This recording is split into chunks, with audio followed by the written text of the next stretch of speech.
Welcome to Superpower with Kristine Milovich, the podcast where we help you unleash your inner hero. Whether you're a change maker, a trailblazer, or just looking to level up, this is the space to uncover your unique superpower and transform it into unstoppable momentum. Join me as we dive deep with inspiring guests, sharing their game-changing insights, empowering us all to be the hero of our own stories. Get ready to embrace your deepest purpose, own your power, and change the world one bold move at a time. Welcome to this episode of Superpower. Wow, Whitney Mongé, originally hailing from the great state of Washington, the Seattle area, got her original roots busking in Pike Place Market. There are so many stages she has now been on. Benaroya Hall in Seattle. She opened for Ziggy Marley. She is taking the music world by storm. You are going to love her American soul sound. Singer, songwriter, performer, just all around badass human being. If you have not checked out her music, you will surely want to after this episode. Well, I'm so delighted to have our next guest on Superpower today. This artist has such a rap sheet, so many things, but just a few: is singer, songwriter, performer, an American soul icon in the making. And I'm just so honored and privileged. So let's just jump to it. Whitney, welcome to the show. Hey, good to be here. Thank you so much. I know you could be doing 8 million other things because this life is wackadoodle right now. And I know as a performer, you're going, if anyone's following your Instagram, which 8 million people are, they can see that you're robust and you're busy and you're doing a lot. So I always lead the show with gratitude. Thank you for this next 35, 40 minutes of your time. I'm so excited. It's been so long since we chatted. So this is incredible. So, for a lot of our listeners that are following this show or that are just starting to jump in, the whole concept of superpower, Whitney, is really just seeing ourselves in others, just life, like their inspiration, their ups, their downs, their lessons. What is it that you're tapping into every day that keeps Whitney going, that keeps Whitney inspired and fulfilled as a human, but also as a working artist? And so I just kind of want to lead. That's a little bit of our North Star here at Superpower. And that being said, I've been a fangirl, super fan for a long time. Certainly when I first met you, gosh, like probably 14, 15 years ago now, socially, but being introduced to your music, seeing you literally busking in Pike Place Market and going to your shows. But for those listening that weren't there or that didn't do that, kind of take us back, like go a little bit OG. Like, how did Whitney Mongé even find herself falling in love with music and identifying that this was something in your spirit that you were going to run with? What is that story, Whitney? Well, I know that's a lot, but we it want to is. learn. We want to learn. People want to know, oftentimes they want to know the background of how I began. And I'm like, how far do you want to go? Do you want to go back to like when I was like 4 years old, sitting next to a speaker and like being like, I love sound? Or do you want to go to, I started playing guitar when I was 13 and all of that. So I mean, really it goes back to just the beginning of being a baby. I grew up around a lot of music and my family is very musical, and I just have always loved music. It just makes me feel good. It makes me feel free. And by no means did I think, oh, I'm going to be a musician for a living. But when the opportunity arose, I was like, well, let's see about it. And so, busking was really the catapulting into following my music career and taking not just the hobby, but taking it really seriously and putting it into motion. Now, that being said, I had the immense pleasure and good fortune of seeing you perform at the Triple Door. I'm going to tear up even thinking about it.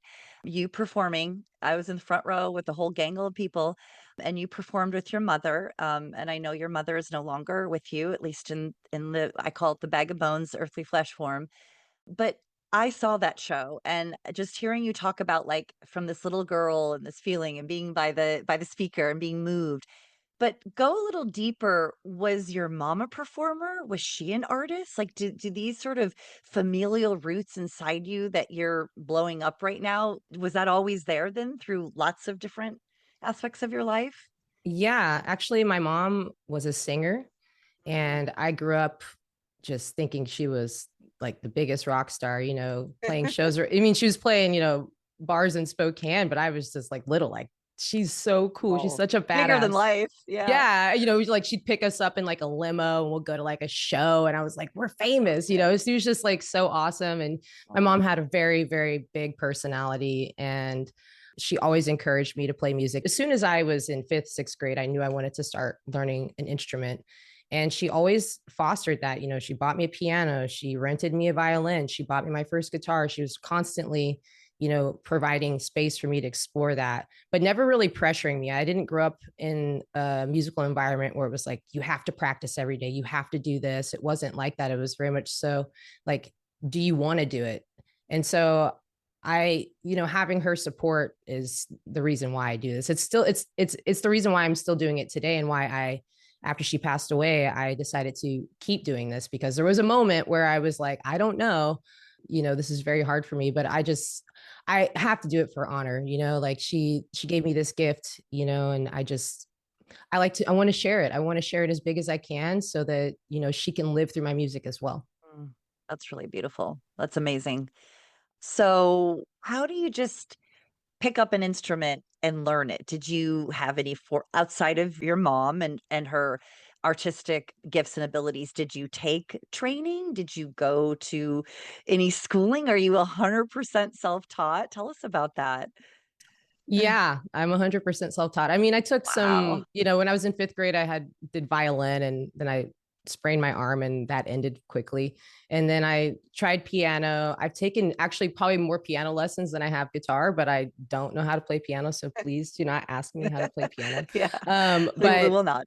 yeah. And so guitar was something that I was just enamored by. I started going to church when I was 13, and it seemed like there's a woman that played at the church that was different than, the old pastor. And I was like, she's awesome. She's playing like a 12 string. And I was like, I like that. And so I picked it up and I started playing when I was 13 years old. And now 25 years later, it's my bread and butter. And it's still my best friend. Like, I love playing guitar. I play guitar almost every day still. And, granted, I have been surrounded by incredible musicians that I've gotten to look up to and learn some things here and there. But essentially, everything I'm playing is my own style. It's my own thing. Yeah, it comes from my heart. Oh, cool. It's just so cool. I mean, to be self-taught, that's, like, insane. Like, it's almost like it isn't an option. It's just so in you. You gotta do it. So, I did mention a little bit of, like, the first time I heard you play, which was busking in Pike Place Market. I know you mentioned it briefly, but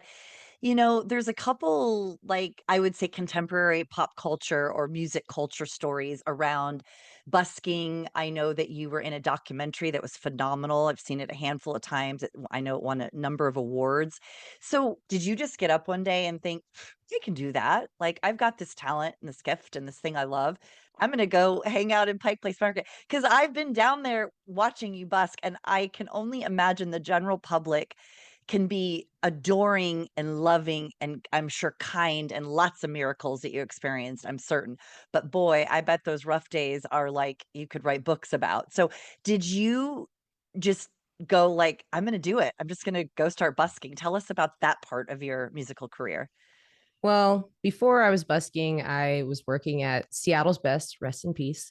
I worked at Seattle's Best as a barista on 4th and Pike, and I lived actually in Pike Place Market. I moved to Seattle in 2007 to go to the Art Institute of Seattle.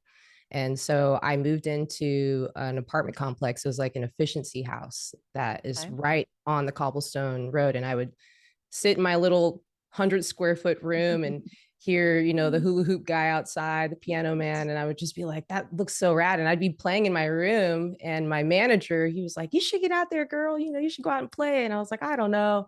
And so, for months, I was just working my coffee job, going to school. And then I, wanted to bus, but I was just not it was scary, the idea of Yeah. going out and like setting up, like, what happened? What if I make like a penny? This could totally like ruin. I would never play guitar again. But I, fortunately enough, I've had a lot of incredible mentors in my life, people that have just given me little things, little pieces of advice that have really like catapulted me into doing what I do. And so I had a friend of mine, his mom, just an incredible woman. She just was like, you know what you should do? You should write yourself a note with a letter and a date saying that this is what you're going to do and when. And she's like, and put it on Mm. the wall and just see if you'll do it. It's like a commitment to yourself. And I was like, all right, you know, this is like 20-year-old Whitney. So I'm like, all right. So I put the note on my wall next to my door and the date, and you know, the date came and went, and I was like, oh my God, I didn't do it. I just like, it was nagging at me. And then finally one day I was like, I'm going to go down. I'm just going to go down and play. I picked like the crappiest corner you could play, which is First and Pike. It's like not a great place to busk, but I was like, I'm going to go play there, just see what happens. And I'll never forget, I played that 1 hour and I made more money than I'd made all day working at Starbucks or Scout's Best. I was like, what am I doing? Okay. And so it was pretty quick how I transitioned to into making music my full-time job, because not only was it lucrative right away, because real talk, CDs were incredible back then. And so I used to make a lot of good money doing that, but also Yeah. learning how to be a business owner and entrepreneur and how to like create stuff and put it out there so that it's presented, my story's presented in a way. And so it really taught me, busking taught me everything I needed to learn in order to survive, especially now in this digital era where you have to do so much for yourself now. I've been doing that for 20 years. And so it's I look back on my busking career as the biggest blessing. I knew that when, you know, the director for that documentary, when he approached me, I knew that when I was 22, 23, that I was going to want to look back on this time period when I was older. Like I was like, when I'm 80 years old, I want to remember that I Mm. played down here. And so I said yes to that opportunity because I wanted to capture that that time, that special magical time. And it really was very magical for me. Oh, I mean, the iconic Pike Place Market, right? I mean, to your point, like what a cool piece of your history. And then to have it really, for lack of a better terms, immortalized in an awarded documentary, right? I mean, that is just so cool. I mean, when you're 50 and even when you're 80, like all the decades, like what a reward. What a cool time. Oh, Yeah, I love it. absolutely. It's so energetic. There's so much energy because to your point, you're an entertainer, like being in the people, literally, like in the people. Like, how could it get more? Those feelings are all there. So I don't know if I made this up, but I feel like maybe you told me, or I read it somewhere. You're going to demystify that right now. Did you lay down tracks for your first album, like in your apartment? Yeah. By Yes. yourself? Okay, okay. I was like, "Is that truth? Is that truth? Did I make that up?" Wow. So again, I'm sorry, like, forgive me, I'm not a musician. How did you figure that out? Like, was it just like you had to be resourceful? It's a lot of money to go hire a recording studio, all of the above. So tell us a little bit about, first of all, the name of your first album and how that came to life in your apartment in Seattle. Well, my first album is, I took it offline because Okay. it's called Heartbeat and it still sounds great. But now that I have recorded in professional studios and have really worked on, you know, just getting quality sound, I didn't want that to be the first thing people would hear right away. And so that's not, it's on MySpace though. If you want to Got check it out, you. it's on I got MySpace. you. It sounds great. The songs are great. I ended up actually re-recording some of the songs and put them on other records because it was a feat. But that process, I really love that you're asking me how this all happened, because once again, this comes down to so many people supported me throughout this time that have just like loved on me and poured into me. And when I was busking, after I quit busking in that one crappy corner for a few months, I moved into the more The premium the corner. profile spots. You know, I felt like, okay, I'm going to go and take on the busker mafia and see if I can get in here. And I started playing in this area that's called the Bridge, and it's literally right in the center of the market where all of the merchants and the day stallers are. And when I started playing there, the people there became like my family. You know, the people that Mm. sell and create, you know, art, t-shirts, they were the ones that on those winter days would drop me off a cup of coffee or, you know, hand warmers. You know, within the first year, I remember my birthday, they, I opened my eyes after singing, because I like to close my eyes when I busk, and I'd open my eyes and in my case, there was just like all these gifts from everybody and cards. And it said love the bridge bitches, which is like the name of all the chicks that work there. And a lot of those people are the people that helped me buy. Like I bought my first Mac in an interface, and like between my mom and there was this one vendor who loved me. He said, "Hey, come and work on some magnets for me, and I'll help you buy this computer." And so it was people like that that just like wanted to help me early on. They saw something in me and poured into me, and so I just took what I was given and tried to make the most of it. That's cool. I never heard all that. Yeah. That's I don't really, I really, don't know if really I've ever told awesome. that story. I never forget Gino down in Pike Place for, just believing in me, saying, I'll buy this computer for you. Just come work a couple hours. And he just taught me little things here and there. And that's just like one of Wow. many people that have poured into me to allow me to do my art. And so yeah, that record Mm, was me trying to take the skill that I had learned going to school for audio engineering and taking, mm. the songs that I was writing and just doing it. And I, to this day, I have my home studios still very much so similar to what I had before. And I create a lot of my songs from this space. And then I now take it to a professional studio to get recorded. So the message here, one of many, listening to every word you just said, is nobody goes it alone, right? I mean, you're the driver. You are the one that follows your dream and makes it happen, but nobody gets out of this alone, right? It really takes a lot of collaboration. I love that. Thank you, Whitney, for that transparency. So that being said, how do you keep finding the courage to keep being vulnerable? Because, we talk about this a lot in this show, and I feel like as I move through my decades and my generations of aging and hopefully growing from my mistakes and my falls and, identifying my wins, how do you keep getting up and holding on to that vulnerability? Because it takes vulnerability to ask for help or ask for partnership or to be open to people helping us in this life. So what does that look like for you? How do you keep when the times get tough or if you get confused or it gets hard, especially in the state of affairs right now in this world, how do you keep finding that North Star and that compass, Whitney? What does that look like for you internally? I'm a very emotional person. I have a lot of emotions and I use my music to transmute that. And Mm, so it feels better to be vulnerable. I think yeah. that oftentimes people are afraid of being vulnerable because they are worried about the outcome, but they don't focus on what the actual act of vulnerability does for you in the meantime. And that Mm, is it frees you from being stagnant. It frees you from feeling like you have to be something else. And being authentic to me is freedom. And so mm, that's what it keeps me being vulnerable because I'd prefer to be vulnerable than to not be vulnerable. mhm. It's a Yeah. strength. It's a big strength to be vulnerable. And A it's, muscle, right? I yeah, mean, yeah, it's kind of yeah, like a muscle that you have to keep flexing and showing up for. yeah. Yeah, that's beautiful. I appreciate that. What would you say, like, is your North Star creatively? Like, you just touched on sort of the emotional side and, the human side, not that they're not interwoven, but, like, what is your North Star or your drive for this music that you're creating? And I've been watching you all the time, but recently and getting ready for this interview, seems like you're just killing it, making so much content, doing so many bookings on all kinds of festivals, winning awards, winning placements. Like, what is that thing that just keeps you going for it as an artist? It's a feeling. I wish I Yeah, could describe it. yeah. There's something that happens when I hear, as much as a musician I am and I play a lot of music, I listen to music a lot. I'm a Mm, huge music fan. I love listening to other creatives and how they put out their art.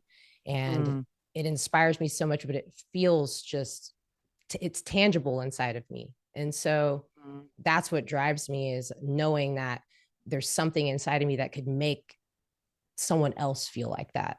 you know I could mhm, maybe give someone else that piece of like, ah, like someone gets it, and that to me mhm, makes it all worth it because I love nothing more than just connecting with people through my art and hopefully helping people through my messages. mm. I love that. And I see more and more kind of watching this arc of your career, again, being a personal fan and someone that listens to your music that, there's been, which I think in life just happens, but creatively, like a couple different ways you're defining, like, maybe from blues to soul to American soul, or, tell us a little bit about those words and how do you keep identifying your identity really as a musician? Like, I think that for a lot of us, words can feel boxing and very confined. But we know, and obviously you just said busking taught you 8 million things. One of it is marketing, social media, putting out a brand message, telling a story. But how has that developed for you when you identify to like a genre, I guess is what I'm trying to get at. Well, genre is very it's for people. It's so funny. People will ask you, Mm. "What's your genre?" And then you'll tell them, and Yeah. they're never impressed. They're never like, "Oh, I love that." It's always like, "Okay." Yeah. And so Okay. I unfortunately you still have to pick one sometimes in order for people to get the gist. And so Yeah. I've coined Americana soul, which, I love that. Americana has roots in all of the different roots music from folk, blues, soul, rock and Mhm. roll, but typically Americana has a little bit more of that rock edge to it, like the acoustic rock edge to it. But then, soul is something I naturally have a soulful way of playing my guitar and singing. And so I molding those two together, it feels like my sound. But Yeah. essentially I make music that it spans everywhere. And I think genre is just a way for people to feel like they validate it. But Mm. even, getting away from that, I feel like we're in this time now where you don't really have to define that anymore. You can kind of do whatever. Like literally Beyonce made a country record. Like you And can and won the Grammy. yeah, you can do whatever you want. You can make whatever kind of music you want, and you Yeah. don't have to stick like this is the only kind of music I make. And Yeah. that's really freeing to me because I genuinely listen to so many different types of music, and I love trying to add some of those pieces into my art. Mm. That's really cool. Well said. And I think you answered it. So thank you. I know that's kind of a weird question because it's a very sort of ambiguous thing to begin with, right? To your point. So couple things, and I owe you an extreme apology because when we kind of like connected on text about this episode and about superpower, I should have led with what I'm about to talk about. So forgive me. But your area, and for those listening that don't know, are not yet fans, but will be after they pick you up here. You live in a part of the country that I've not been to, but it looks phenomenal, gorgeous, interesting, artistic, lots of things. But your community and you personally suffered some tremendous shock and grief and loss and danger. So can you tell us a little bit about that? You went through this tremendous experience in your community and reminding all of us, if you're okay with that, where you live. Yeah. Well, currently I live in Nashville, Tennessee. And so Hmm. before I moved here, I was in Asheville, North Carolina.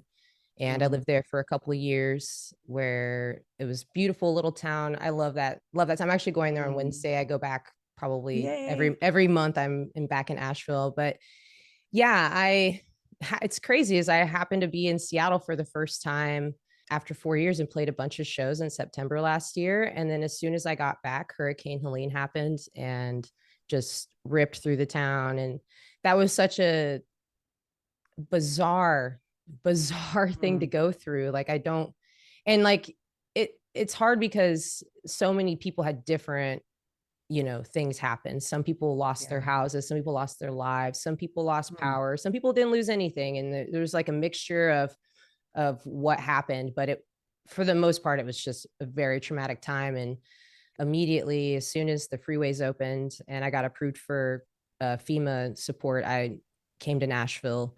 Okay. And that was tough. That was a tough call because I really loved Asheville and felt like I'd made some good connections there. But I also knew that Nashville was a place that I probably should have been to begin with. But Mm. I've been avoiding this place for a reason, and it's because he is quite the beast. But I'm realizing now that I'm here, like it's pushing me in other areas that I haven't been pushed. And that's really good. It's so Mm. good for me and my growth and my, as an artist and as a human. And so even though that was really tough to leave Asheville, I'm also really grateful and feel blessed to be able to keep doing my music in this other city. Wow. That's kind of like such a music pinnacle, right? I mean, Nashville, Tennessee. Wow. I know, and I always used to That's so say this. cool. I used to say this all the time. I say, "I go where the wind blows." I used to say that all the time, and now I'm like, literally, the wind blew me to Nashville, Tennessee. You literally got blown there.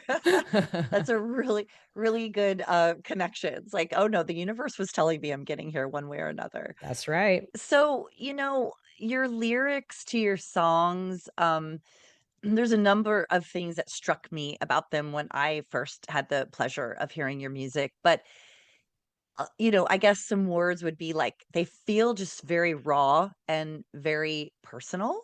And I don't know, maybe that's like maybe that's every songwriter's way that they communicate. But how do you conceive a song or what? And I know this is a super big loaded question. So any kind of cliff notes, but what is sort of that first thing that just sparks you or gets you lit up where you're like, got a song here or got a theme or have a moment? Is it truly just life experience unfolding or are there different triggers, Whitney, that kind of flow for you or have been a part of your process over your growth in your years? Yeah, I would say there's so many different, things that will happen that will bring a song about. So Yeah. it could be as simple as just playing my guitar and a certain chord and melody will come to me. And then I'll freestyle something, which is how I write most of my songs. I freestyle them with my phone voice memo on. And Oh, sometimes I wow. listen back to that stuff and I'm like, whoa, what was I talking about? Or that melody's really cool. And then I'll expound on that. And so that's a great Okay. way of me just letting songs flow naturally through. But I do So tend to it's write. almost like spoken word. I didn't mean to interrupt you, but you're almost like it's almost like a spoken word and then it kind of goes from there. No, it's Is what not oh, spoken word. It's very much okay. so you're singing, playing Oh, guitar, okay. and so you're Wow. playing and singing and you're just making up sounds and words. It's not Yeah. sometimes the words make sense. That's when it's really cool is when a line Got it. will magically come out and you are like, what was that? And Yeah. so Like let me circle back on that. yeah, Yeah. it's like basically it's like free writing, but it's free Oh, singing. So you just make up tones and let whatever is you're feeling come out in that moment. And so it's important to capture it. I have poor memory sometimes. And so I learned early on that it's best to always just press record on the voice memo and let it mm, run while you're playing by yourself because you just never know what yeah. inspiration is going to pop through. And so that I do tend to write from my own experiences. And when I am feeling a certain emotion, I will be more apt to write. Yeah. But that's something though that as an artist, I'm really trying to work on not being so, like I said, I'm emotional, but I try not to be so emotional with like why I'm writing. Because Yeah. if you only write when you're feeling overwhelmed with emotion, then you kind Mm, of create situations and scenarios in your life that can be unhealthy and toxic just so that you can get art mm, out of it. And as I've gotten older, I've really worked towards becoming healthy within myself and my mental health. And I mm, love music, but I don't want to die like a lot of my heroes from drugs and alcohol or mm, creating, negative relationships with people. So, yeah. that's something that I've had to really work towards as an artist. Like, how do you write something without it being like this? How do you write about heartbreak when you're not heartbroken? How do you write about happiness Right. when you're not happy? Like really pulling from different things and other people's experiences to write stuff. Mm, that's really poetic. That makes sense. I Yeah. appreciate that. That's really cool. What is the most courageous moment, like right now, here today? 12:52 for me, 2 hours later for you. Like, what just comes to mind in your career, specifically year to date, the most courageous thing you've said yes to so far? Most courageous thing I've said yes Yeah. to. Or experienced. Maybe it was a no, but it ended up being so amazing, and you just looked back and was like, "Wow, I can't believe I did that, or I got through that, or I accomplished that." What would that be so far? Because I feel like you've done so much. I think honestly that saying yes to that record with the Seattle Symphony was a huge Mm, that was a huge deal for me because obviously Benaroya Hall's downtown and I've played across the street. I used to play on the street down the road, and Benaroya Hall is like a dream venue for a lot of artists, singer-songwriters. And so I when they called me to do that, it was such a precarious time because it was in the middle of COVID. My mom literally passed away, I think, like a few days before they asked me about that. And I was in a lot of grief and just not knowing what was going on in the world. And, should I do this event? And so saying yes to that was is like my Seattle opus in so many ways. And so Mm. I don't know if that's courageous, but it feels like it was a Courageous. it was, it was, I got to be real. It was hard Like a stepping world on. stage. I mean, that's a Yeah. world stage in the sense of, like, places to play in Seattle. Oh my Yeah, gosh. and also just like the way it was set up where it was social distanced, it was Mhm. no audience, so it was like bittersweet. It was like a dream come true space, but no one there to really witness it. And, Wow.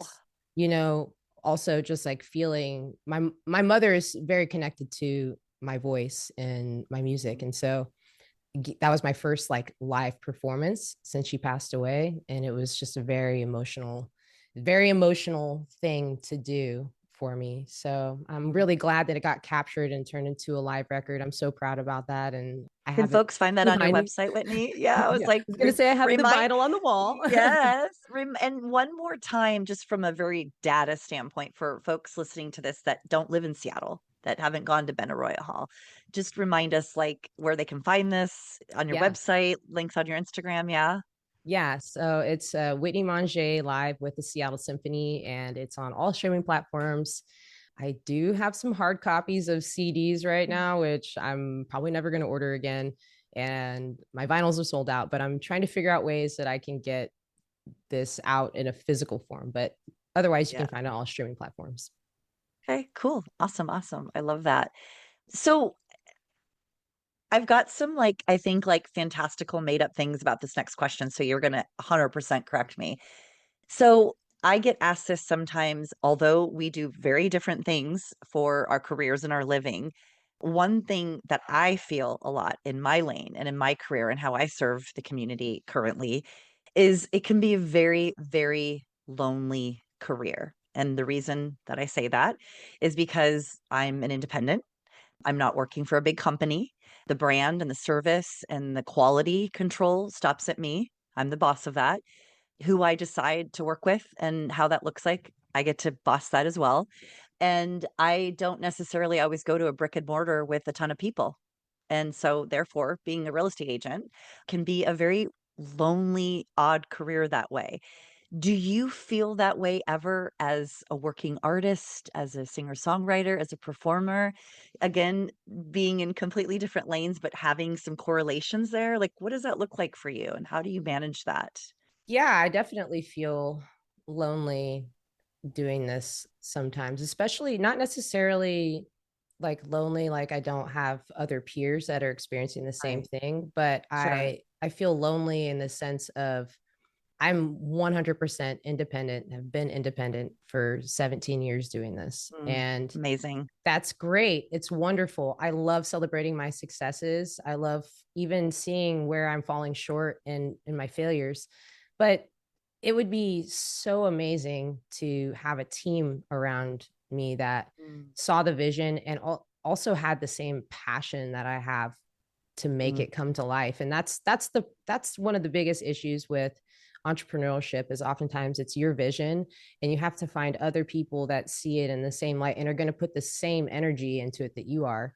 And mm. I haven't quite found that yet, but that's one of the reasons why I moved to Nashville was because I felt like if there was a place per capita that I would run into somebody that would be Some that person, like-minded people. Yeah. it's probably not going to be in Asheville, North Carolina or Seattle up in, the corner of the states. It's going to be in Nashville, Tennessee or one of these big music cities. And so, yeah, it has been kind of lonely, but I feel so grateful that I've been able to learn so much on my own because Mm, when the day comes that there is other people to hand this off to, I'm going to know exactly what I'm looking for, what I'm needing, the quality of people and what they're putting out. And mm.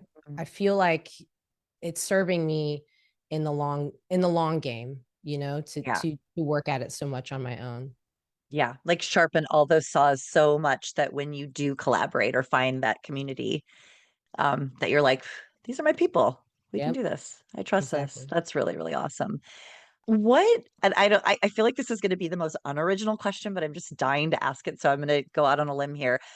Who are the artists? Maybe it's 1, maybe it's 2, maybe you're like, "There's too many, we'd need to do another podcast," but who are a couple of the artists that, particularly maybe names that, like, people that aren't musicians would know? I'm sure you have lots of people that inspire you left and right in your communities, but who are some of the artists that you have followed since you were maybe your mom influenced you or a little girl or you just discovered last week? Like, what lights? Because you just said you listen to so much music, so I wanna know who are you listening to? I've been really inspired by Gen Z right now. I know that sounds, I'm a millennial, so I love looking at the younger generation and seeing what they're coming up with. And I find and discover so many amazing artists on Instagram and online, like people just with incredible songwriting, incredible voices, incredible musicianship, and they're just putting it out there and millions of people are seeing it. And I love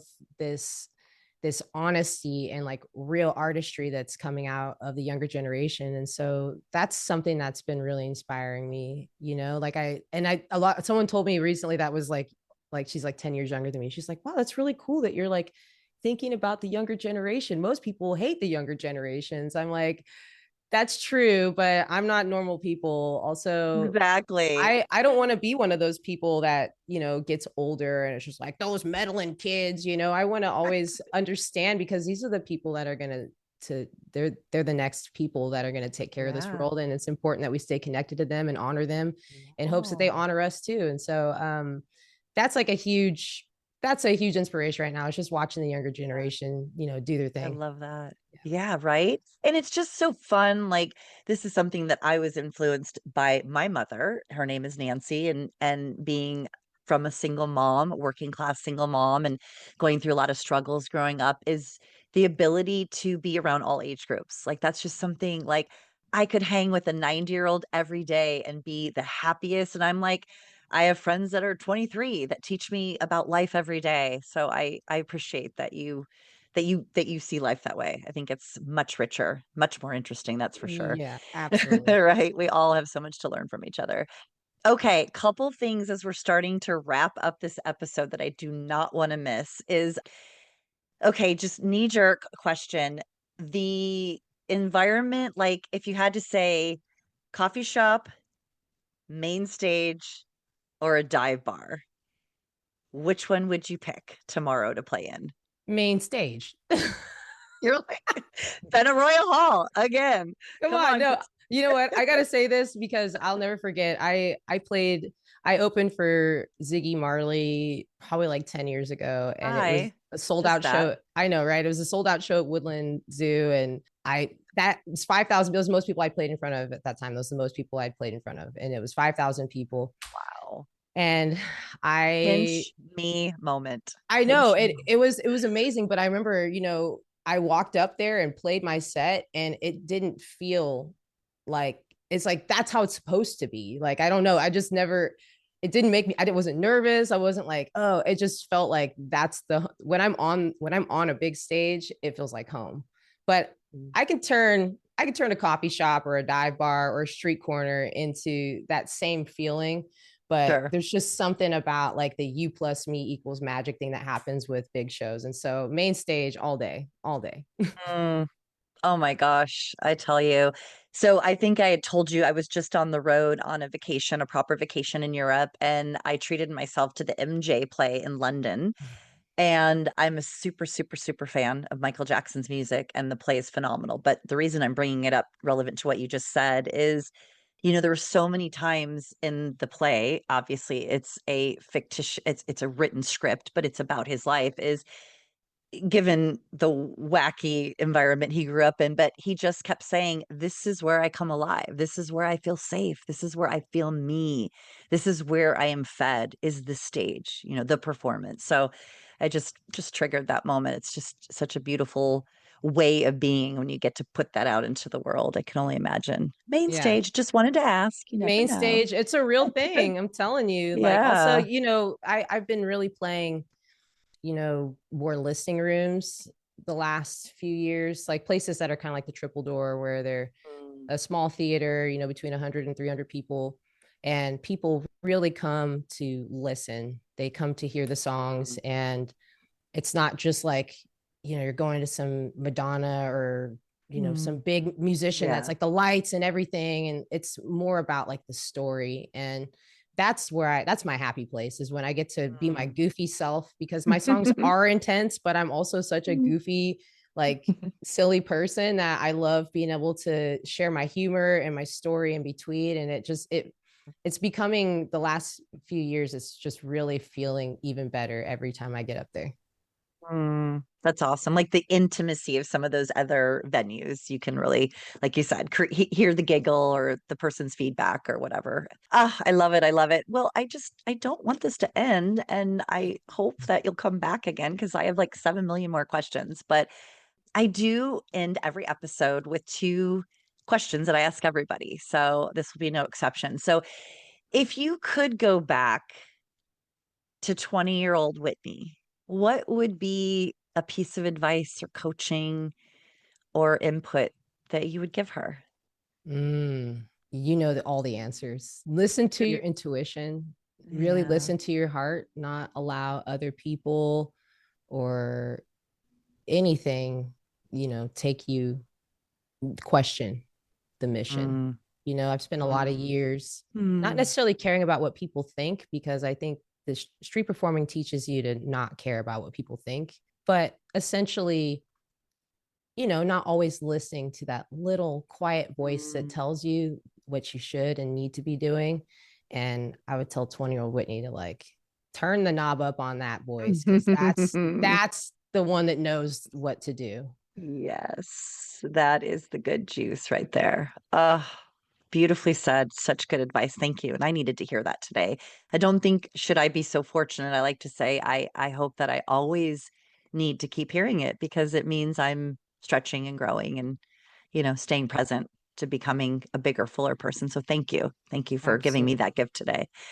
Well, it is the final question of the hour. If you had to pick one, because I know you have a list, at least in my opinion, you do.